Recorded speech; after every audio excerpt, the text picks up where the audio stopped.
Welcome back to episode 2 of Mastering Necromancy, where my main goal is to master the new combat style Necromancy and get the best in slot gear for the style. Last episode we focused on training this skill, leveling it through combat and rituals. We ended the episode after quite a long grind doing rituals to reach level 99 Necromancy and unlock our max cape again. Heading into episode 2 we have our sights set on Raziel, the first Necromancer, and I am determined to defeat him until we get our first tier 95 Necromancy drop.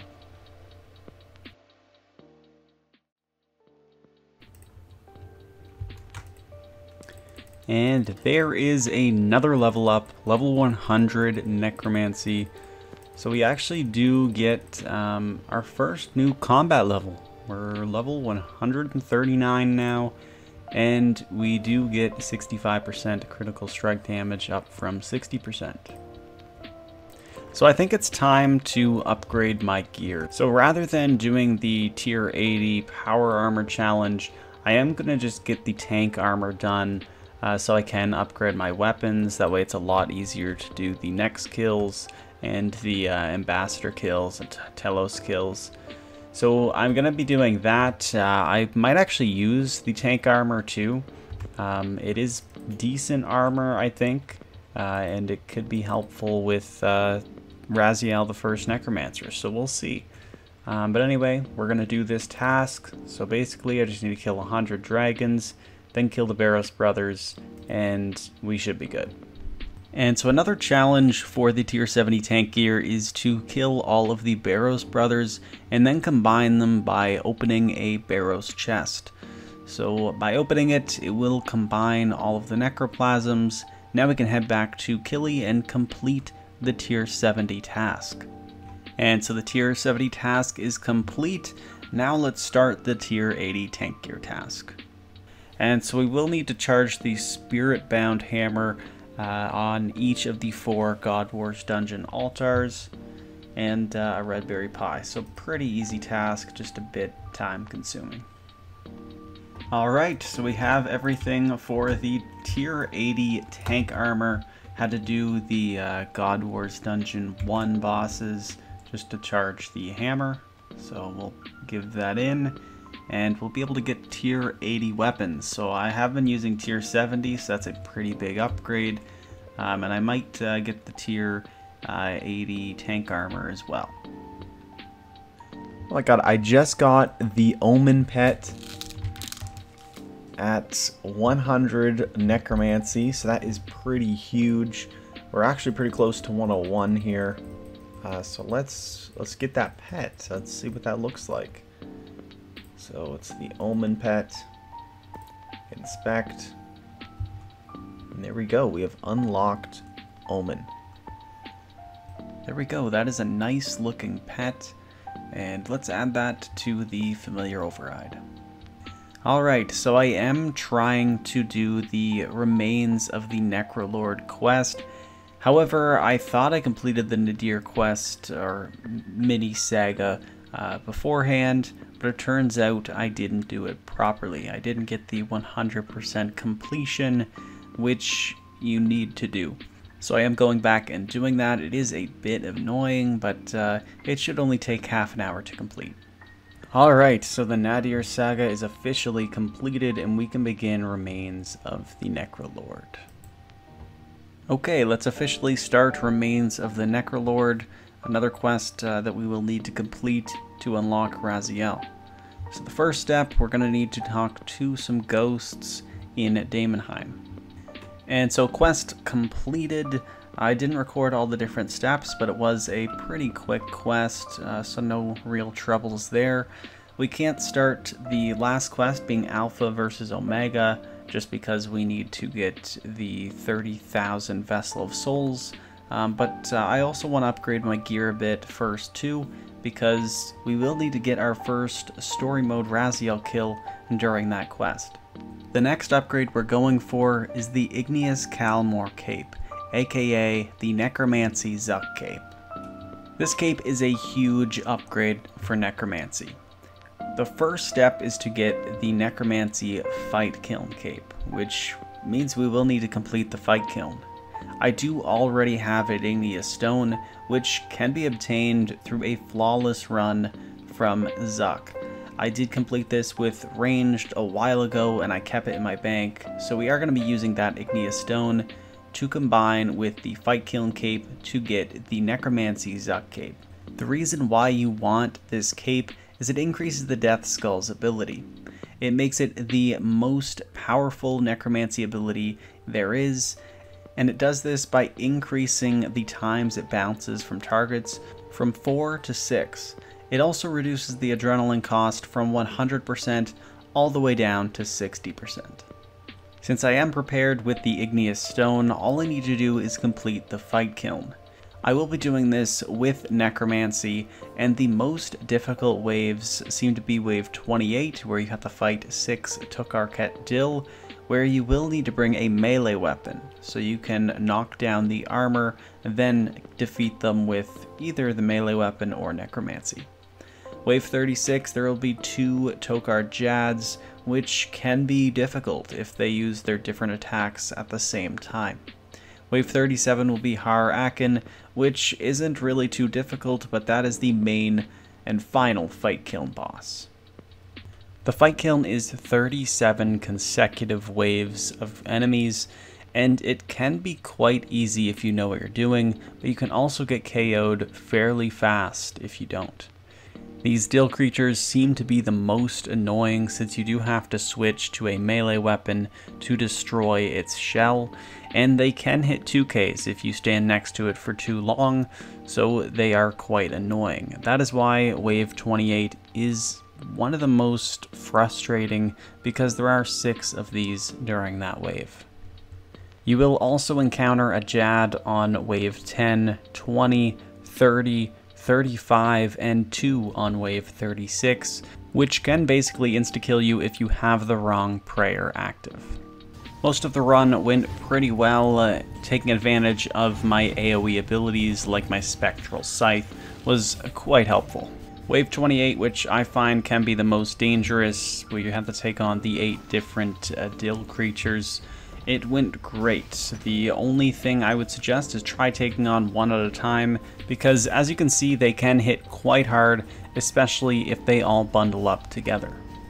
The rest of the Fight Kiln went quite smooth, and I was able to 2-cycle Har Aken and claim my Necromancy Fight Kiln cape. I went and grabbed my igneous stone and instantly created the Igneous Cal Moor, so now we have the best in slot Necromancy cape. So that is 1 slot down, many more to go. The next goal is to work towards 30,000 Vessel of Souls. On the way, we reached level 103 Necromancy. This is going to be a pretty long grind, but we're also going to get a ton of XP along with it. 103 is actually a milestone too. We do unlock the Multiply 3 glyph, which is great because now we don't have to boost up to it. At 103 Necromancy, we can now put the Multiply 3 glyph on our Necromancy cape, and so doing the powerful mementos, using the powerful communion, and Multiply 3 glyphs and everything, we can now get 255 souls per ritual. So getting to 30,000 didn't take that long at all. We are right around 32k. I think this is where I'm going to stop. I will end up getting the other 3,000 souls to unlock the Soul Split incantation eventually, but right now we are done, and let's go upgrade our gear so we can take on Raziel as soon as possible. I decided to bite the bullet and go for the tier 80 power armor tasks. For the tier 80 tasks, I do need to kill 8 necks. My good friend KJ helped duo the 5 kills with me, so it was pretty smooth here at Nex to get those 5 kills. I did forget to take a clip of it, but I did get a Virtus mask drop, which was pretty nice. The much easier boss for the tier 80 power armor is getting 5 QBD kills. These are quite simple and went by extremely fast. So now that we have our tier 80 power armor complete, it's time to just push on through to the tier 90 power armor tasks. For these tasks, we will need to defeat one Araxor, which actually can be defeated using any combat style. We just need to use a Greater Cloth on the Araxi's corpse. We also need to kill one Telos and one Ambassador. I was pretty lucky, and path 2 and 3 were open. The minion path is by far the most annoying, so this kill was pretty easy. Araxor, it is one of my favorite bosses. I have over 650 kills at this boss, so I have done it plenty of times, and I don't really find it a problem at all. I also found that Necromancy was amazing at Araxi, especially in the last phase, where you can deal so much damage in a pretty rapid concession, and the death mark ability just helps a ton on top of that.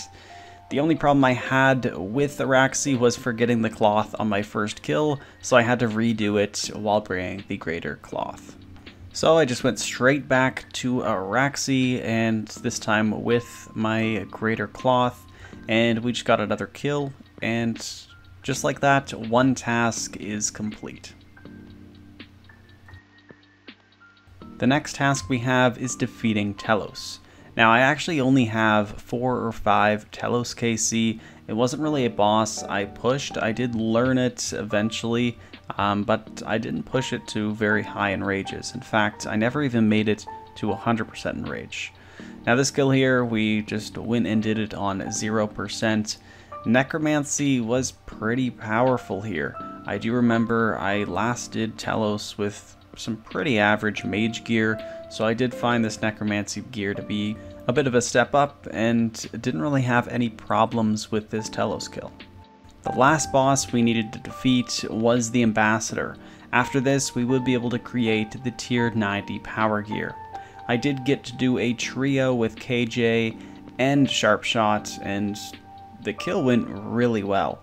You can see we did about 400k damage in about 17 or 18 seconds, so it was pretty impressive and really fun just using this combat style against the Ambassador. All 3 of us used Necromancy, and it is just a ton of fun, and so far, I'm really enjoying the style.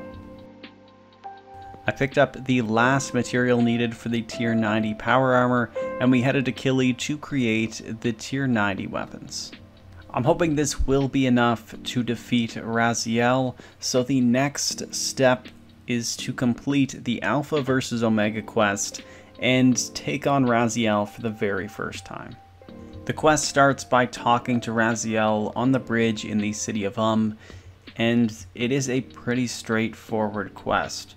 The main objective being defeat Raziel in his citadel, along with Hermod. And we headed up to Raziel's citadel to take on the first Necromancer. Alright, here we go, we take on Raziel. And apparently Hermod too. And now with Hermod defeated, we take on Raziel. Now, the first fight, it is a story mode fight, and a lot easier than normal. However, I still did find Raziel fairly difficult. It is a boss unlike any other.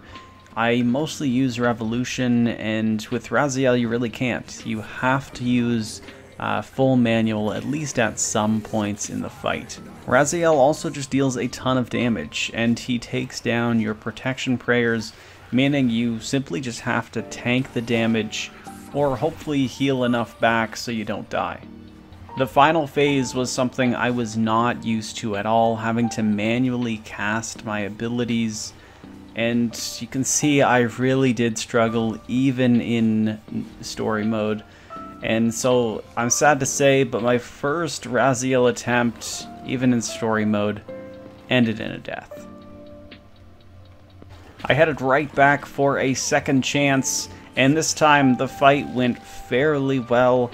I was able to at least manually cast abilities a little bit better than normal. Still needs a ton of work, but it was enough to get our first Raziel the Necromancer kill, which is going to complete the Alpha versus Omega quest and unlock the normal mode, where we can now get a tier 95 drop. And with the quest completed, we have defeated Raziel's physical form, and completed the first Necromancer quest line.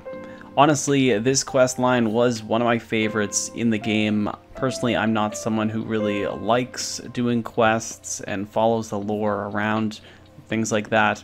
But this quest line, it was really well done, and I had a ton of fun completing it and taking on the first Necromancer.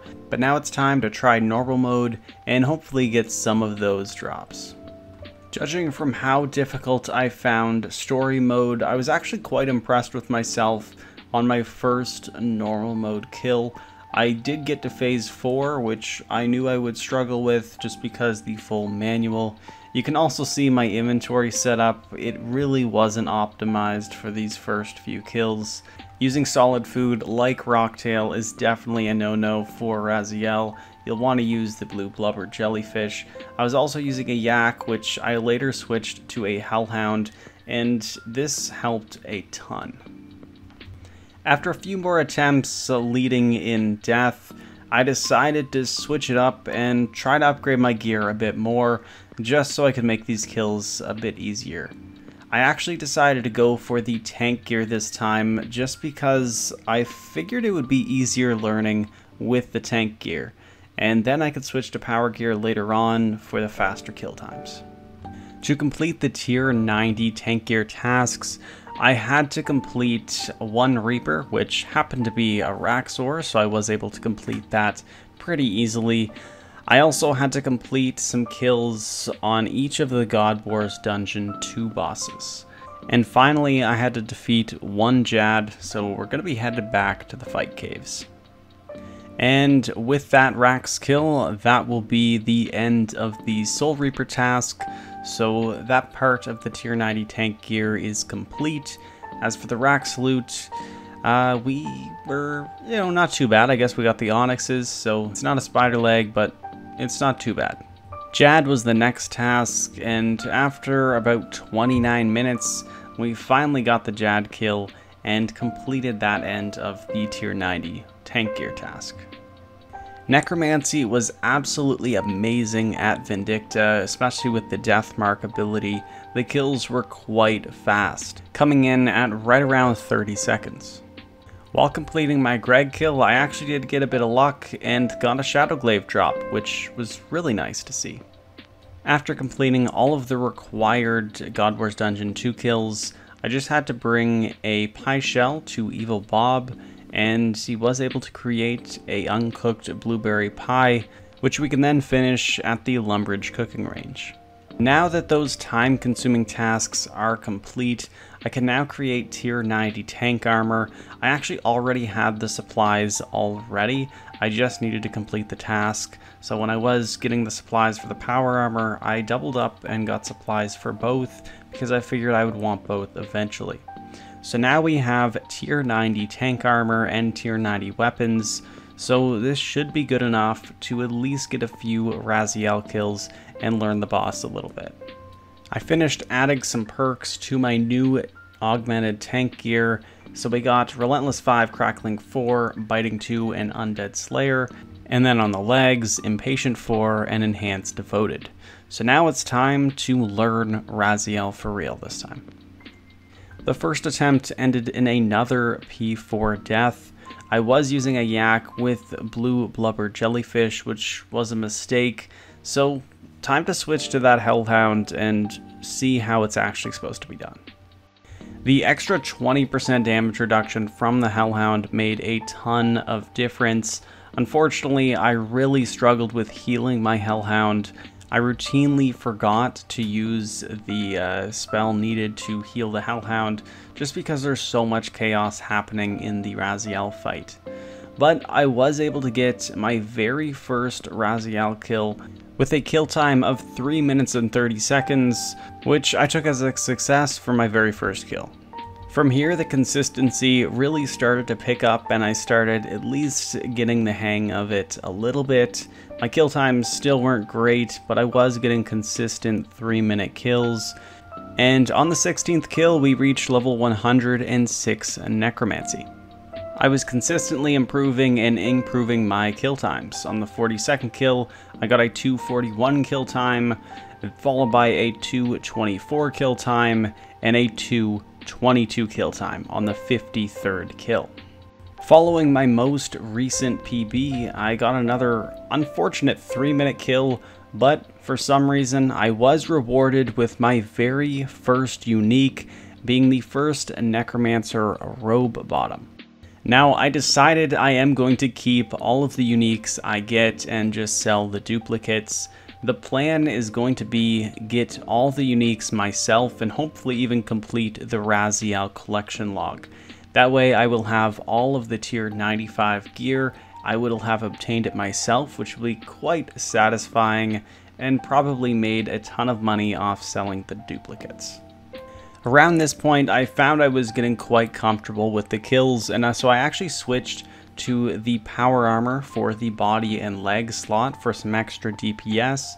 I still did have a bit of tank gear for some extra health, but you can see I was able to improve my kill times a bit using this extra DPS boost. And keeping the luck going, on my 73rd Raziel kill, we got the most valuable drop, being the tier 95 main hand, the Omni Guard.